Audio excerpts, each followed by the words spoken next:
Glória a Deus. Efésios 1:1 diz assim: Paulo, apóstolo de Cristo Jesus, por vontade de Deus, aos santos que vivem em Éfeso e fiéis em Cristo Jesus. Graça e paz a vocês da parte de Deus, nosso Pai, e do nosso Senhor Jesus Cristo. Versículo 3. Bendito seja o Deus e Pai, diga Pai, de nosso Senhor Jesus, que nos abençoou com todas as bênçãos espirituais nas regiões celestiais em Cristo. Antes da fundação do mundo, Deus nos escolheu. Você pode dizer um amém? Nele, para sermos santos e irrepreensíveis diante dele. Em amor, nos predestinou para ele, para sermos adotados como seus filhos por meio de Jesus Cristo, segundo o propósito de sua vontade. Para o louvor da glória de sua graça, que ele nos concedeu gratuitamente no amado. Nele temos a redenção pelo seu sangue e a remissão dos nossos pecados, segundo a riqueza de sua graça, que Deus derramou abundantemente sobre nós, em toda a sabedoria da terra. Em Cristo, fomos também feitos... Eu estou na frente, né? Vou tirar isso aqui da frente também. Vamos lá. Em Cristo, fomos também feitos... Herança, agora sim. Tô tão gordo assim, Dudu, que tô tapando tudo? Mais ou menos, né? Segundo o propósito daquele que faz todas as coisas conforme o conselho da sua vontade, a fim de sermos para louvor da sua glória. Nós, os que de antemão esperamos em Cristo.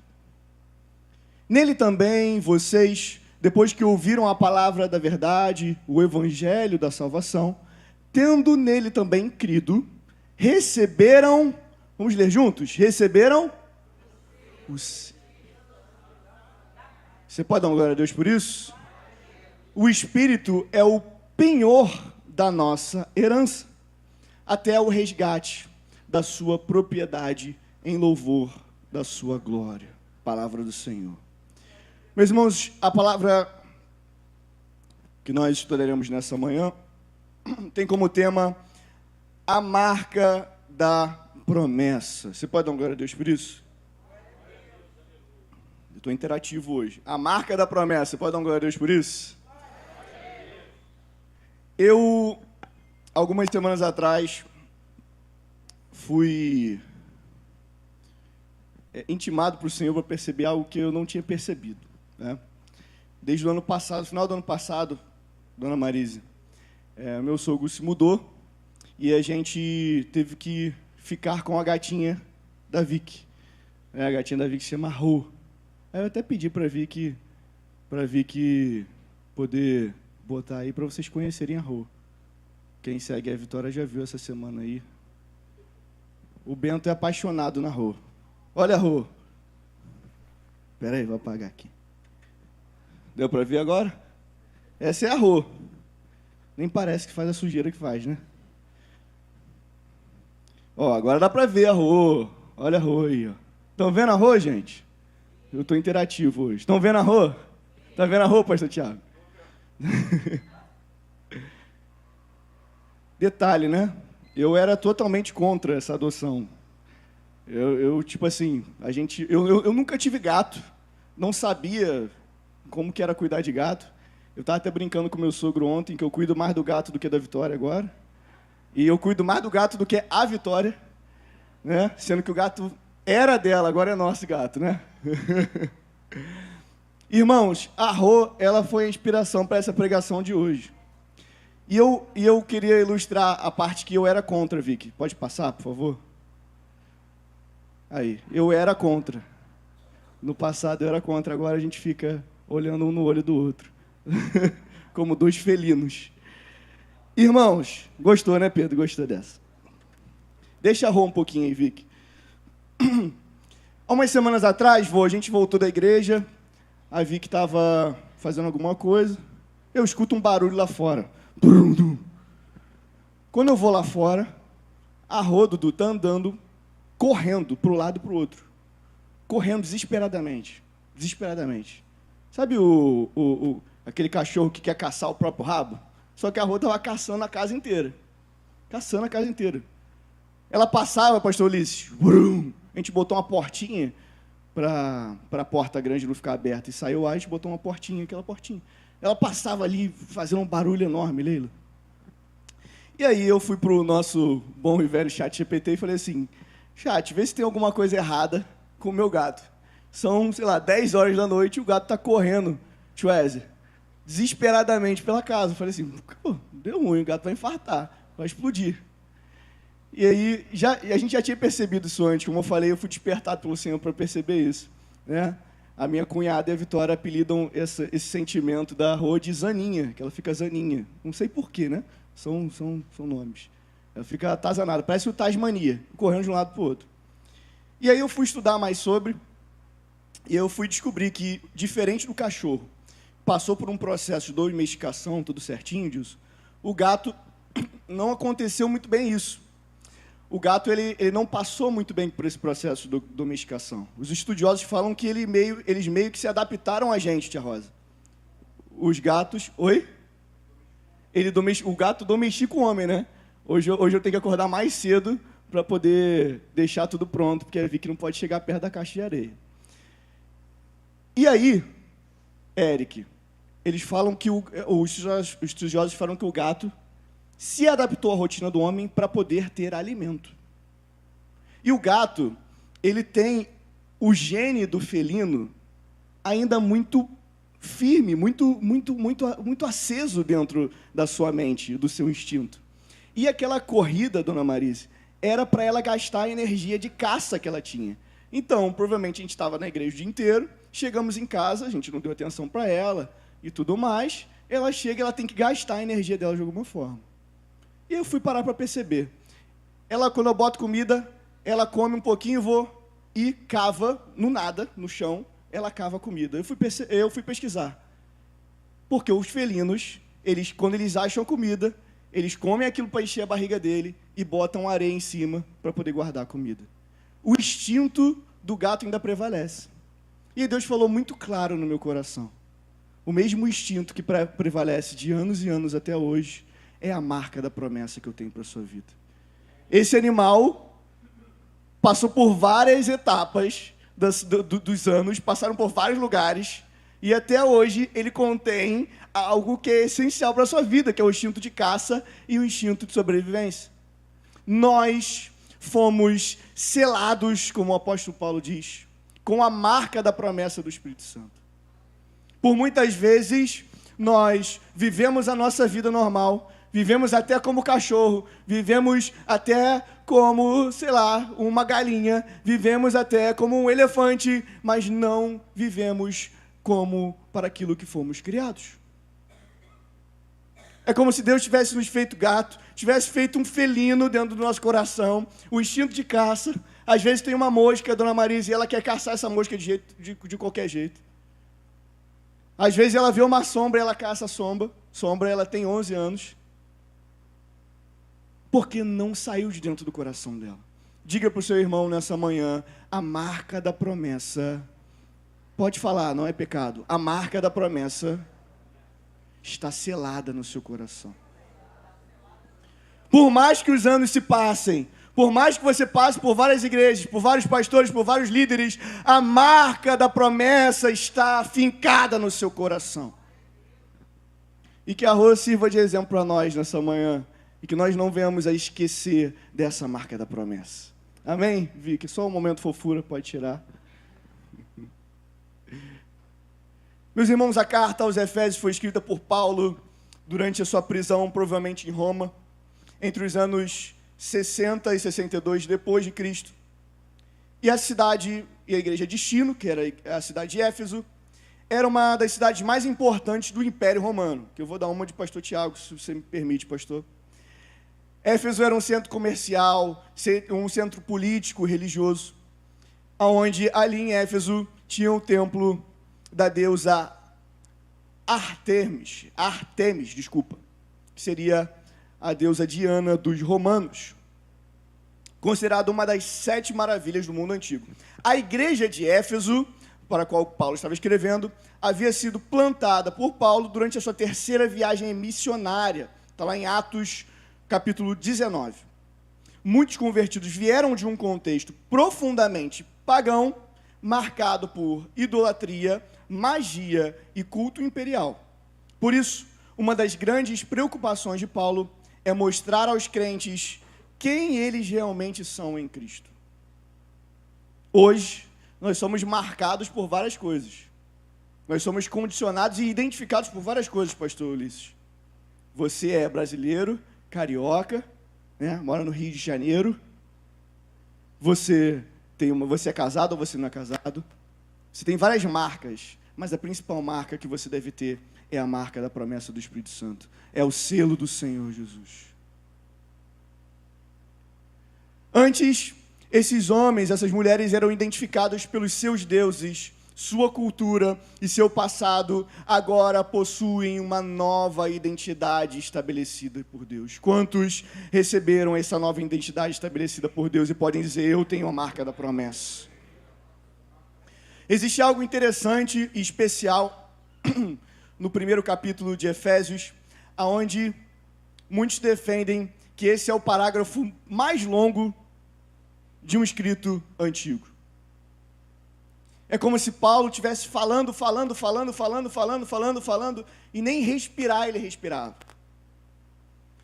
Nos manuscritos gregos, os originais do que estamos lendo, hoje são divididos em versículos. Os versículos 3 a 14 formam uma frase gigantesca, com aproximadamente 202 palavras. Leila, Paulo estava tão maravilhado com a obra da salvação, que não consegue nem separar os parágrafos. Ele não consegue respirar de tão especial, de tão magnífica é a obra do Senhor. Porque nessa frase gigantesca de Paulo, ele fala que Deus planejou, Deus executou e Deus garantiu a salvação de seu povo antes da fundação do mundo. Ele te amou primeiro. Ele te escolheu antes de você escolher. Ele te ama antes de tudo. Ele te conhece desde o ventre da sua mãe. Ele já está preparando, quem estava aqui na quinta-feira escutou. Nós oramos pela Isabela porque sabemos que ela já é uma abençoada por Deus. Ela já tem a marca da promessa. Eu tive um imprevisto domingo passado e não pude estar aqui à noite, mas minha mãe botou no grupo o Bento orando. Como pode? O Benjamin tocando bateria, tinha um ano quando se mandou aquele vídeo, tocando bateria no carro com a Natália. Como pode, meus irmãos? Como pode eu me lembrar, escutar alguns louvores, Eric, e eu me remeto à igreja Betel de Campo Grande, onde eu saí com 8 anos, 7 anos. Como pode?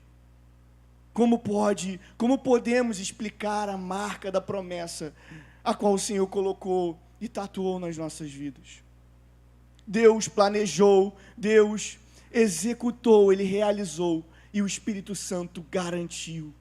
A salvação inteira é apresentada como obra da Trindade, Deus Pai, o seu Filho Jesus e o Espírito Santo que nos enche e nos acolhe.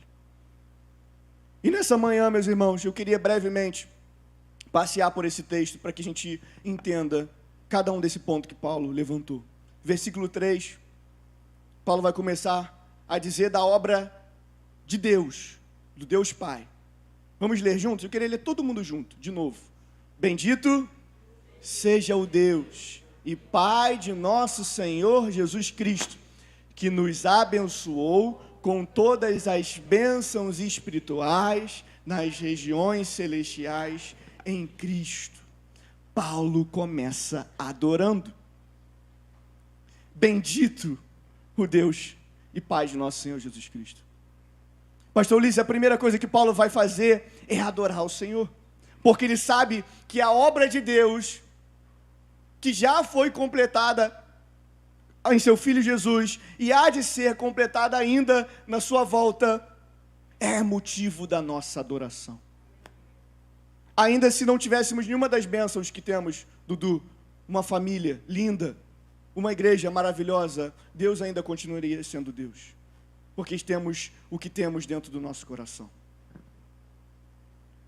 Por isso que eu não entendo, e eventualmente eu comecei essa pregação lendo o Salmo 150, a teologia bíblica sempre produz adoração. Quando o homem entende quem Deus é, a sua resposta natural é o louvor. Quando eu entendo o que Deus fez pela minha vida, eu não tenho outra atitude a não ser adorar o Senhor. Na sexta-feira nós tivemos na prática isso. Um belo dia para você lembrar das coisas, né? Lembrar do namoro, lembrar das coisas lá atrás, né, Dudu? Pô, época boa, né? Entrando na igreja de mão dada, coração acelerado, apresentando, quem é essa? Não, essa aqui é minha namorada. Todo mundo lembra. E aí você valoriza, né, tia Danda? Recebe flores, recebeu um presente? De alguma forma, recebeu um presente. Aí você dá um bombom, uns dão uma roupa, outros dão flores. Tem gente moleque que não gosta de flor, né? Quem gosta de flor aqui? Só para se movimentar um pouco. Gosta de flor?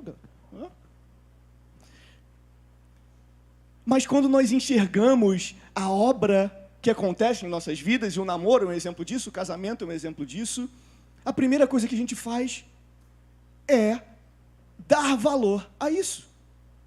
Quando eu relembro lá as histórias que meu avô conta, que me levava no médico, que fazia isso, e depois me levou para a escola, sempre dava um dinheirinho para o lanche, eu valorizo isso, eu louvo de alguma forma isso.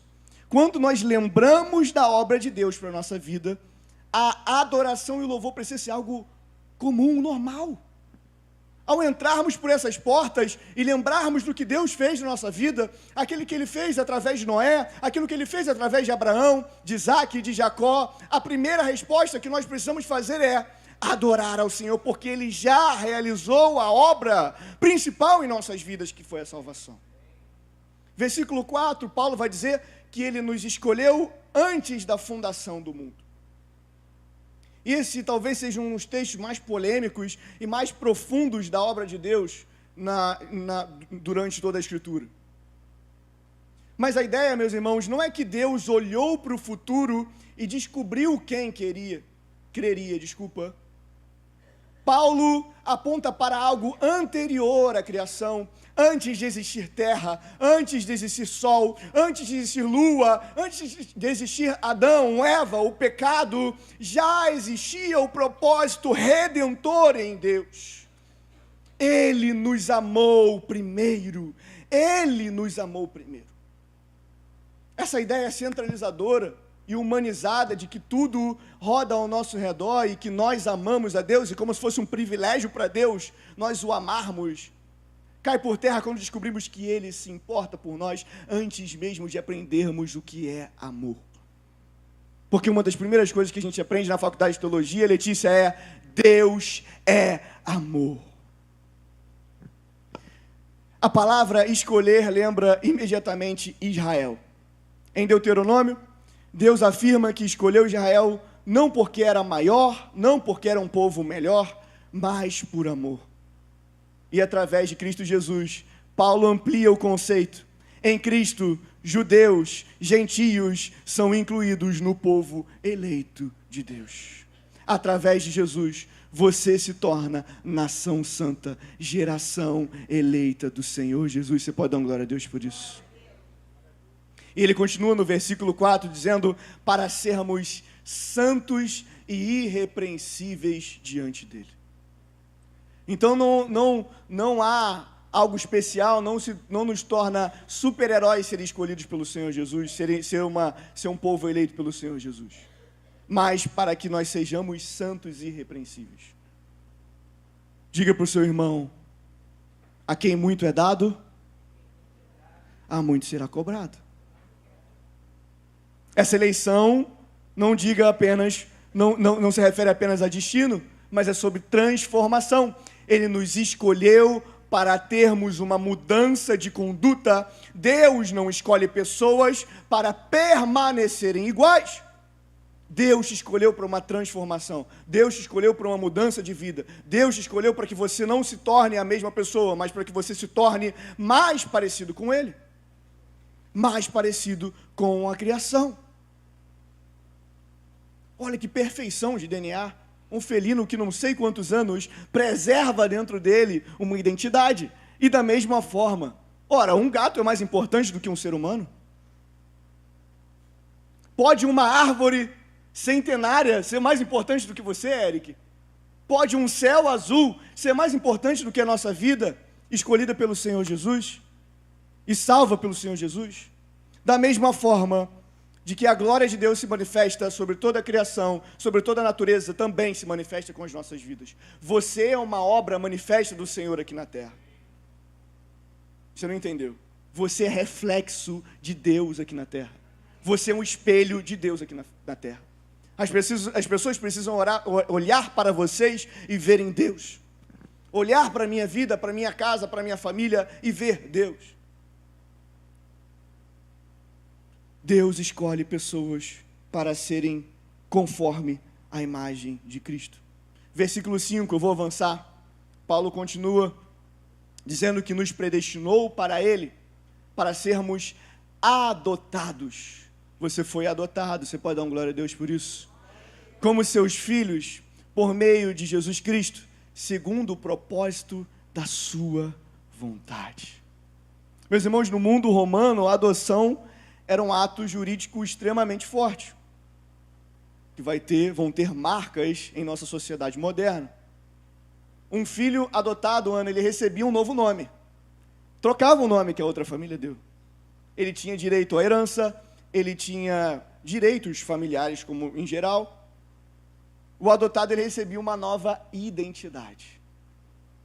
Entenda algo, tio Ézer, você foi adotado pelo grande e magnífico Deus, e Ele te deu um novo nome, Ele te deu um novo caminho, Ele te deu uma nova herança, Ele te deu um novo direito, e através da cruz, com o escrito de sangue, Ele nos torna parte da obra de salvação. Você foi salvo, você foi salvo. O que éramos participantes da ira de Deus, agora somos participantes da obra graciosa de Jesus. Você pode dar uma glória a Deus por isso? Isso me deixa muito arrepiado, isso me deixa muito feliz. Paulo afirma que Deus fez exatamente isso conosco. Não éramos apenas perdoados. Você dar uma carta de alforria para alguém, ok, é algo magnífico. Nós passamos por isso na história do nosso país. Mas a gente não foi só perdoado, a gente não recebeu só liberdade. Nós fomos recebidos na família. Você faz parte da família de Deus. Nós somos irmãos de uma família poderosa de Deus. E um dia vamos reencontrá-lo com o Pai. Obrigado, Senhor. Obrigado, Senhor. E a adoção me traz uma reflexão ainda maior. Ninguém adota algo que não quer. Ninguém adota um animalzinho que não quer. Ninguém adota um filho sem antes saber, ser pesquisado a história dos pais, a história do menino ou da menina. Ele nos escolheu. Paulo traz o conceito de adoção, porque fomos feitos filhos de Deus. Você pode dar uma glória a Deus por isso? Versículo 7, Paulo começa a dissecar a parte de que Deus não somente preparou, Deus não somente nos escolheu, mas Ele enviou o seu Filho para nos redimir. Vamos ler todos juntos de novo?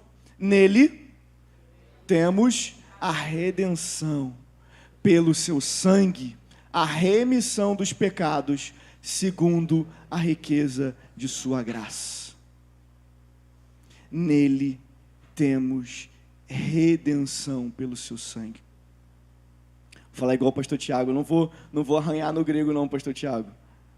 Vou deixar o pastor Rodrigo depois falar como é a pronúncia do grego. O Pedro, que gosta das pronúncias, do nosso glossonauta.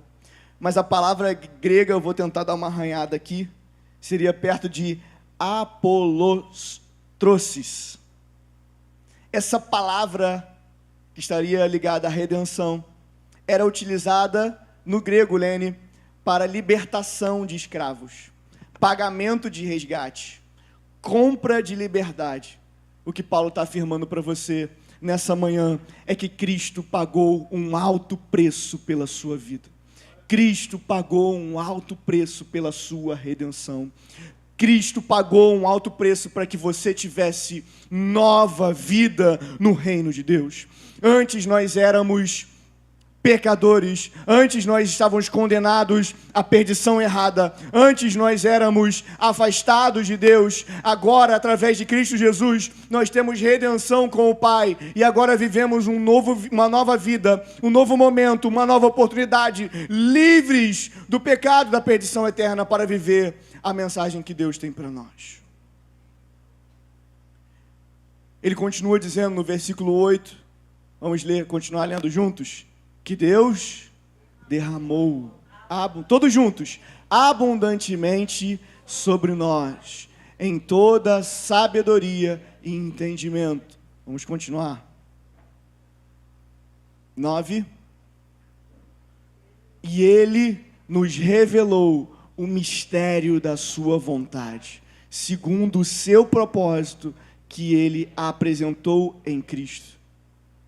Conseguiram entender o raciocínio de Paulo? E aqui a gente está dividido por versículos, que a gente está parando versículo por versículo, mas Paulo está dizendo, Deus planejou. No início de tudo, o verbo estava com ele, João vai dizer isso. E nesse início, ele já projetava a remissão dos nossos pecados. Mais uma vez, eu não vou cansar de dizer isso, Ele nos escolheu, Ele nos separou como filhos, e Ele nos marcou com uma marca de sangue, um selo celestial, para que fôssemos reconhecidos como filhos e filhas.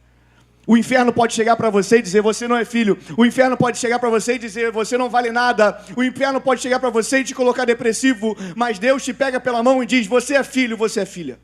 Você tem um novo nome, você tem um novo momento, você tem um novo direito, você tem a herança eterna através de Jesus Cristo. Você pode dar uma glória a Deus por isso? Paulo vai dizer que ele nos revelou o mistério da sua vontade. E é muito louco porque nós, como comunidade, como sociedade, queremos descobrir todos os mistérios. Você abre a internet, tem um monte de exemplos de um monte de coisa. É a Área 51, é a CIA, é a Copa do Mundo, que está abduzindo os outros, né? Agora tem os sacrifícios da Copa do Mundo, quem viu isso?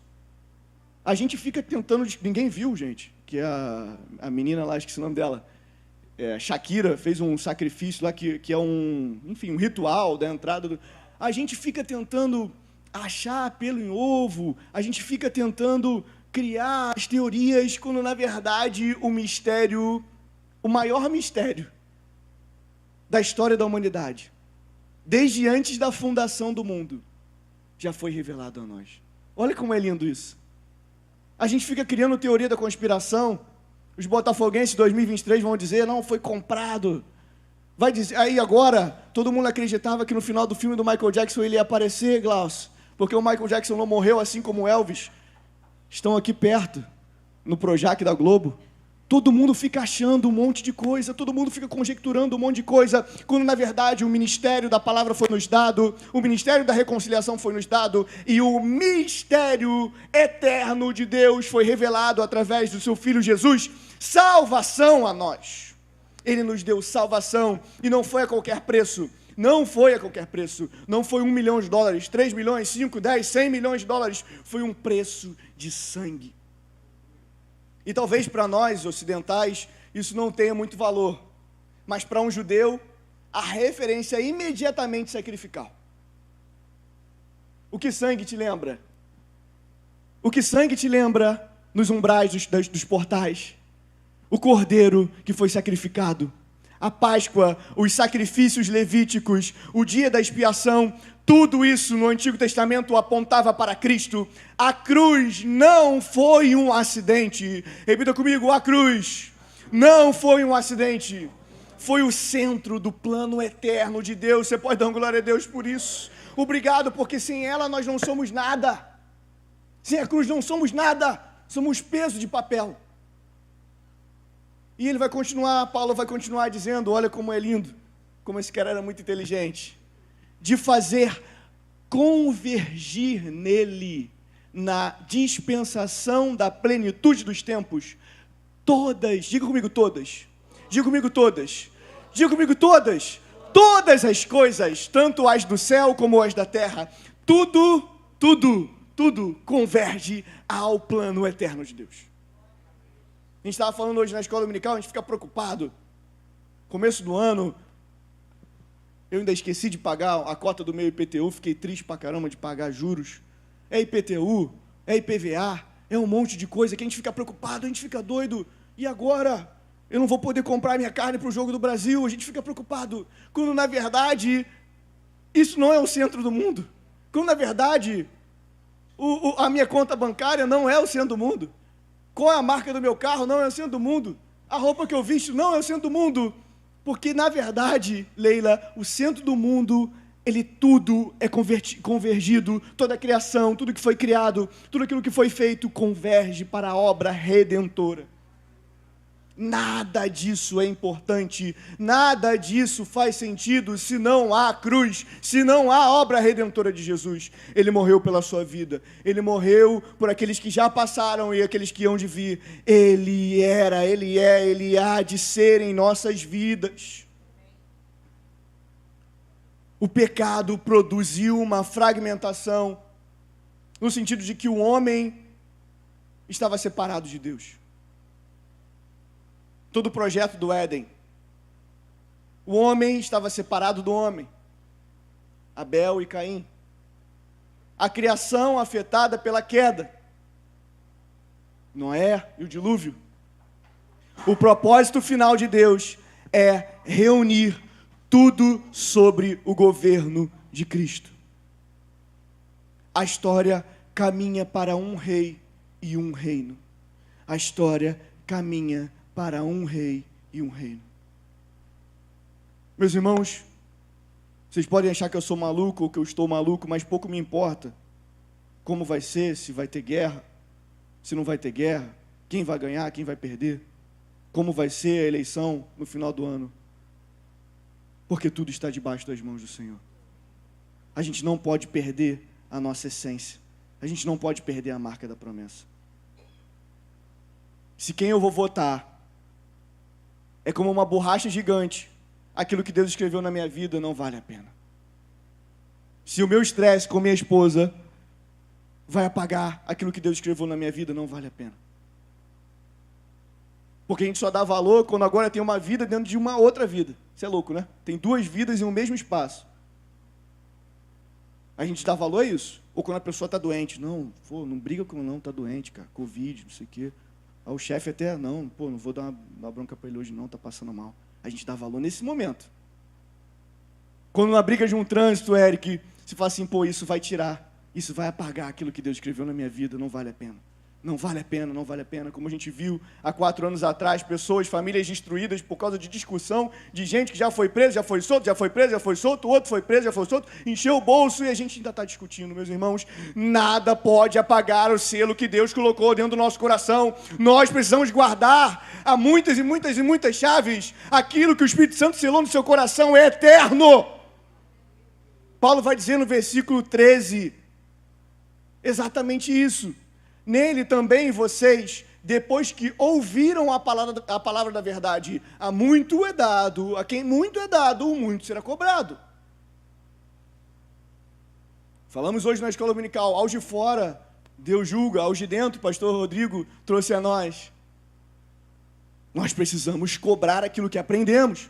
O evangelho da salvação, nós conhecemos a palavra, nós conhecemos a história redentora de Cristo Jesus, tendo também nele crido, receberam o selo do Espírito Santo da promessa.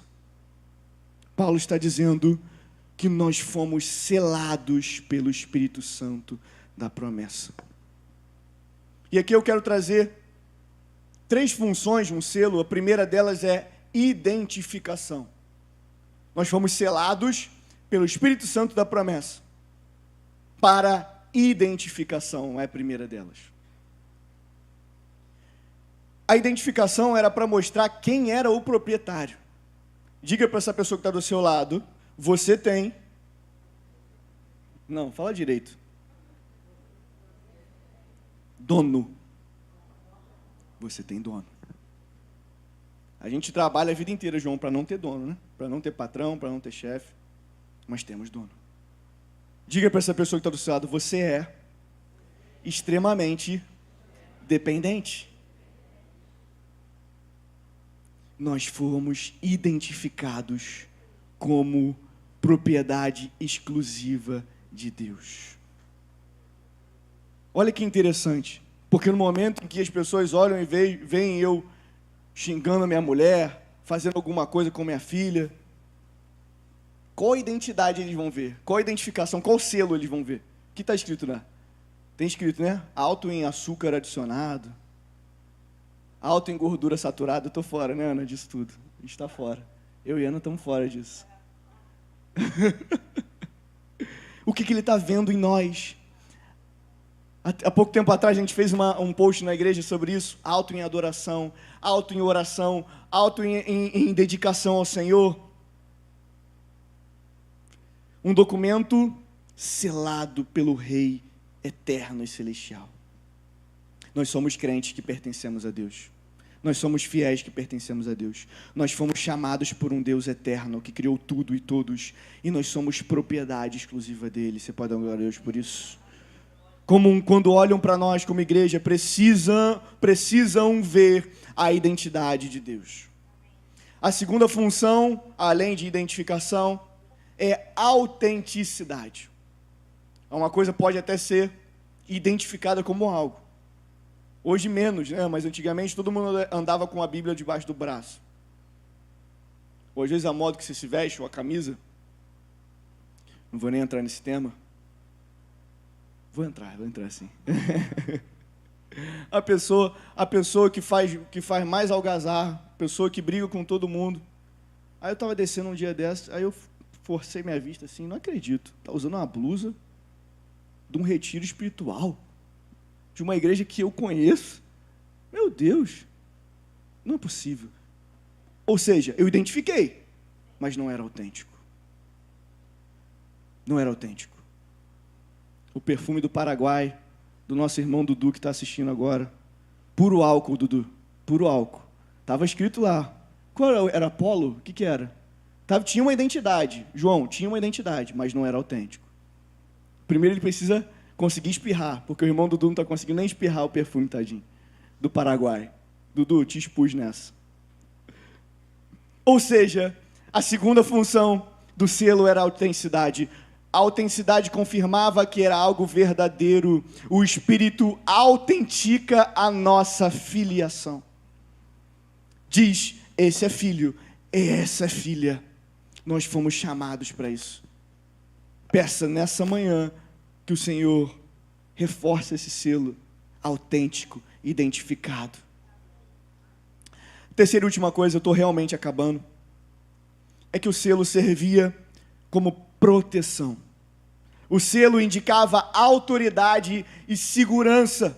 A nossa segurança está em Deus, o Deus dos exércitos, o Deus que fez cair uma muralha em Jericó, o Deus que fez abrir o mar vermelho, o Deus que fez da estéril ter filhos, o Deus que fez desse filho se tornar um dos maiores profetas de Israel e levantar um dos maiores reis de Israel.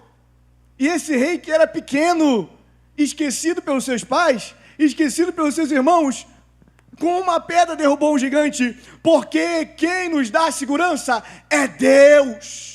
Você está achando que você vai ser curado pelo remédio que você está tomando, pela pessoa que você está indo, como na verdade Deus usa essas coisas para te curar. Mas sem Ele na equação fica difícil.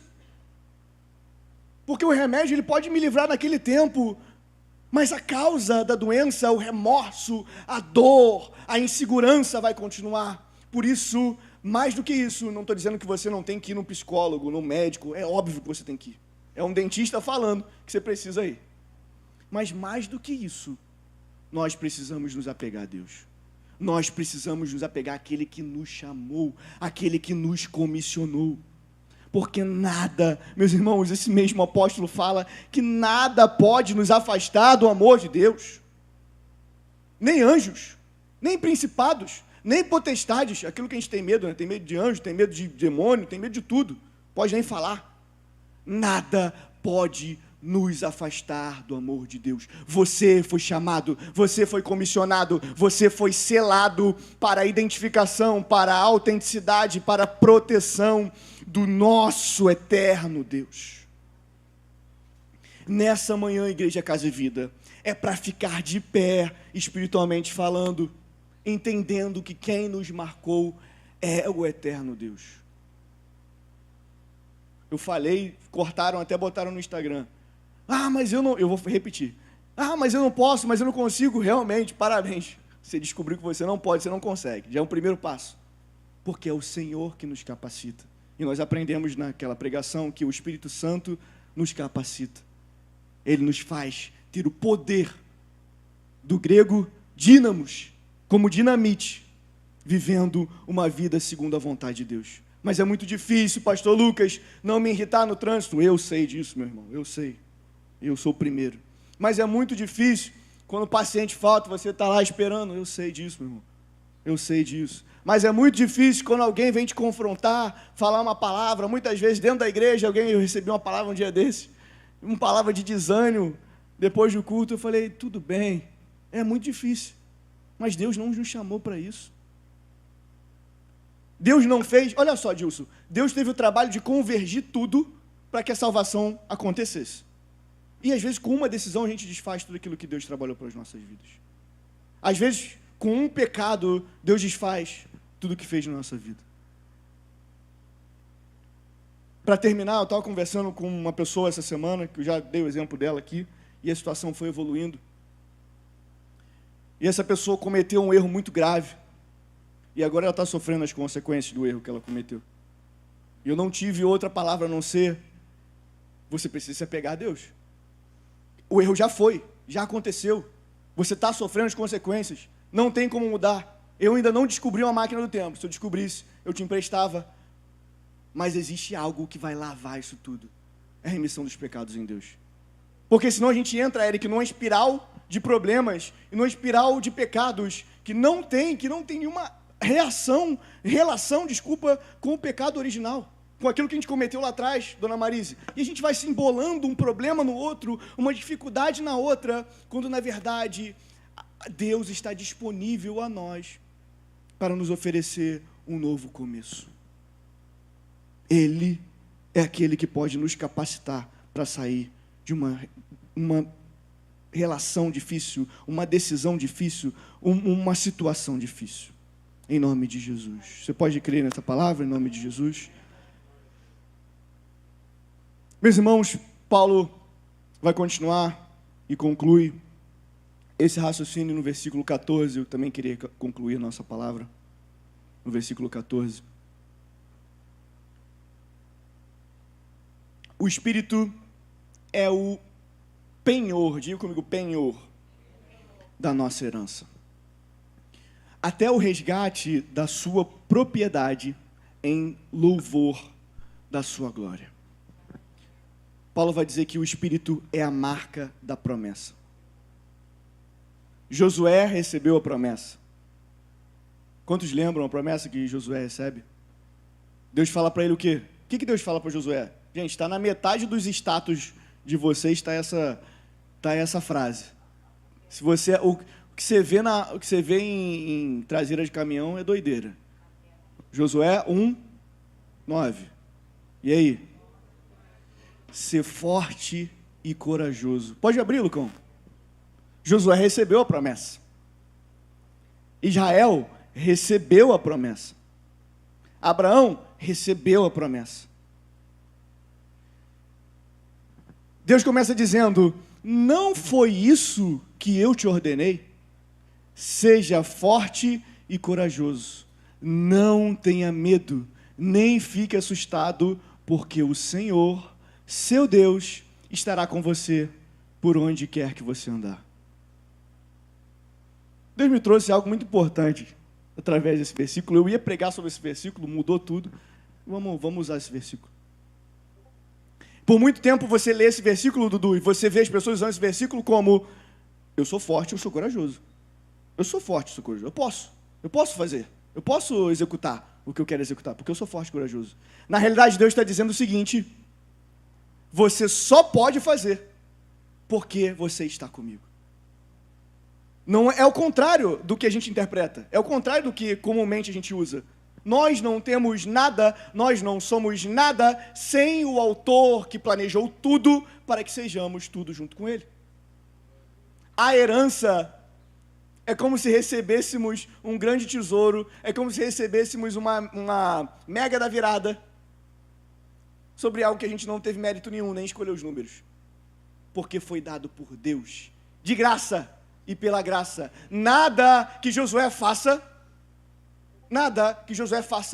possa ser maior do que o poder de Deus através da sua vida.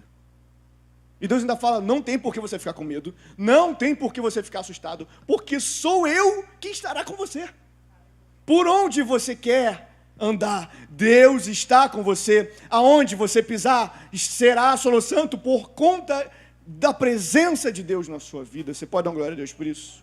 E aí Paulo avança nisso. Paulo apresenta algo maior, como lemos no capítulo 1, versículo 14.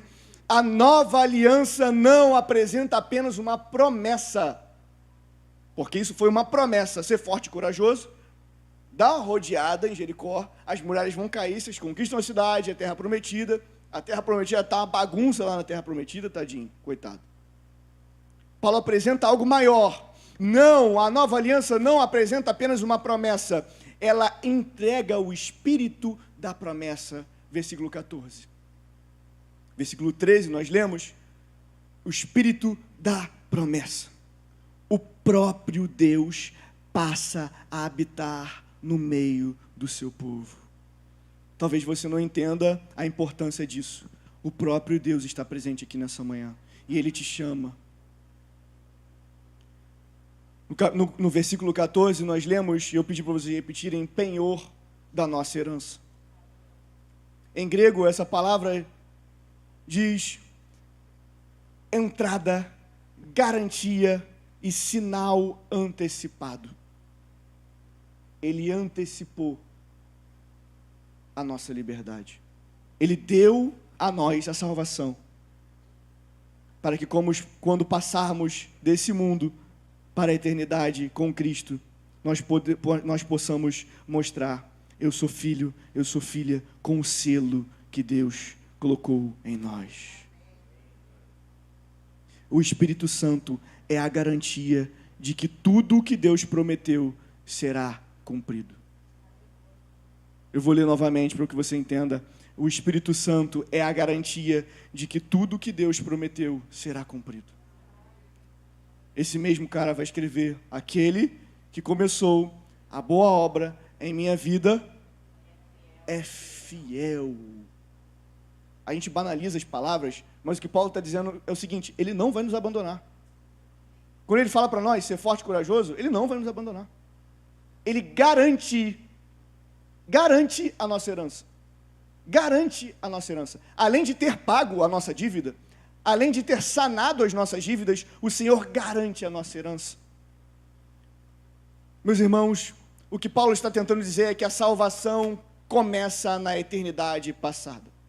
O Verbo que se fez carne já existia e passou a existir e a habitar no meio de nós. E a salvação então é realizada. E a salvação também é aplicada nos nossos corações. E por último, a salvação será consumada no futuro. E é assim que eu concluo essa palavra. Chamo o ministério de louvor aqui na frente.